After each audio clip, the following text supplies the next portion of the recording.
પ્રથમ શ્રવણ ભક્તિ પીરજાદીને સિદ્ધ થઈ છે. શ્રી ગુસાઈજી ભાગવતજીની કથા સમયે મનુષ્યને પઠાવતા વૈષ્ણવ ચર્ચા કરવા લાગ્યા કે મ્લેચ્છ માટે આપ કથામાં આટલો વિલંબ કેમ કરે છે. શ્રી ગુસાઈજી એકવાર પૂછ્યું કે ગઈકાલે અમે કયો પ્રસંગ કર્યો હતો. કોઈકે જવાબ આપ્યો. ફરી પૂછ્યું કે એના આગલા દિવસે કયો હતો, એની પહેલાં કયો હતો. અને જ્યારે પીરજાદીને કહ્યું તો આપે કહ્યું કે આજ્ઞા હોય તો પહેલા દિવસથી કાલ સુધીની કથા કહું.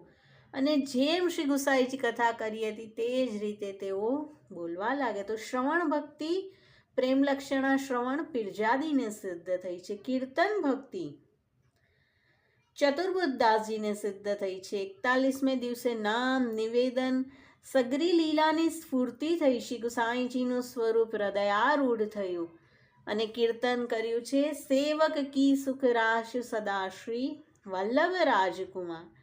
જૂઠનીની પાતર ઉગાર અને પિતા પુત્ર શ્રીજીની વાર્તા, લીલાના ભાવ શ્રી ગુસાઈજીની વાર્તા કરતા.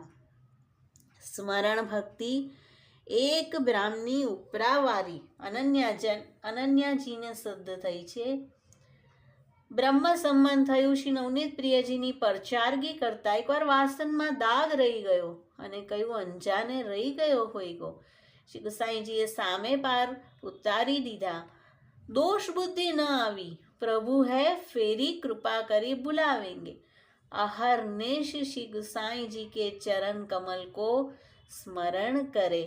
અને શ્રી ગુસાઈજીએ ઉપરા સાથે તેમને ફરીથી બોલાવ્યા. પાદ સેવન ભક્તિ કૃષ્ણ ભટ્ટ રસબિલાસિનીજીને સિદ્ધ થઈ છે. શ્રીજી શ્રી ગુસાઈજીને કહે છે કે આજ સુધી કૃષ્ણ ભટ્ટે મારા ચરણ સ્પર્શ નથી કર્યા. કૃષ્ણ ભટ્ટે કહ્યું કૃપાનાથ મારી એવી યોગ્યતા છે. અને ચરણ ચોકીથી શ્રીજીએ ચરણ ઊંચો કર્યો. અતિ મુગ્ધ દશા થઈ ગઈ અને શ્રી ગુસાઈજીએ હાથ પકડીને ચરણ સ્પર્શ કરાવ્યા.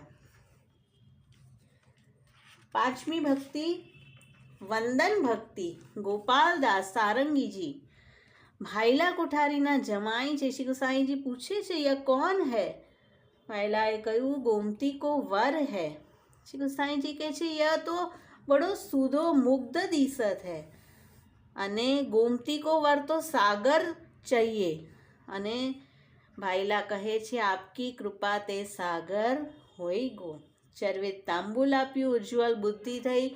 વંદુ શ્રી વિઠ્ઠલ વર સુંદર નવગન શ્યામ તમાલ. 6